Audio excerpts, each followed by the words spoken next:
Today we are going to talk about how to make a food web on Google Drawing. So you have your blank template. If you created your own Google Drawing, please make sure you share it with me, cmcmullen@hclsnd.com, and then you're ready to get started. As a team, all of you should be finding pictures of animals that are interconnected within your ecosystem and dumping them on one Google Drawing so that way it's easy to go. I always recommend to start with plants because you have to have your plants to have a food web at all. Also, I always recommend to use the initial food chain that you created last week because, ta-da, now you have 4 of your 12 organisms that you need, maybe more. So I'm going to search the web, and if I'm using a forest ecosystem, I could put a tree. So let's do a red maple. Okay, red maple trees are found in Indiana ecosystems, right? So I'm going to have a red maple tree, and we're going to go vibrant red. So I'll insert my picture of my red maple tree. As soon as it's inserted, it's going to be giant, so I'm going to make sure that it's smaller so we can still see it, but it's actually usable. I'm going to place it toward the bottom because I know, again, it's a plant, okay? So then below that, I'm going to add a text box, and I'm not just going to write tree, I'm going to write red maple tree, because now we know specifically what kind of tree it is, and details matter. Okay, so we've got that, and then I'm going to think, oh, well, what's connected to a red maple tree in a forest ecosystem? You know what's connected? Squirrel. Okay, so I'm going to type in squirrel, because the squirrels will live in these trees, and they will eat the seeds of the red maple tree. So I'm going to take this adorable picture of the squirrel, and I'm going to insert it into my document.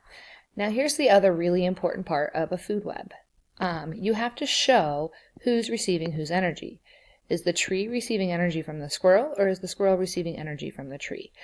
Because the squirrel eats the nuts of the seeds from the tree, it's receiving energy from the tree. So I'm going to use a line that goes from red maple, and notice I chose a line with the arrow, from the red maple tree to the squirrel.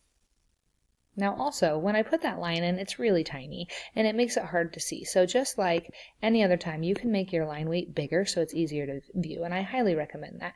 You can revise any of these things. You can make your lines different colors, okay? So those are things that you can decide as a group, like if you have a certain setup that you want.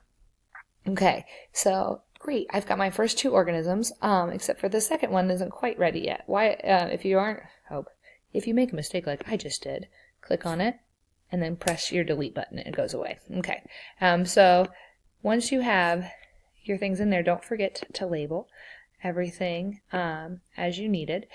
Now, all of us know squirrels live in the forest, but we might not know what type of squirrel lives in the forest. So you're going to have to do a little research there to make sure you're accurate. Also, the last thing I want to say is I'm not looking for 4 different branches of food chains. Remember, a food web shows an interconnected system of things.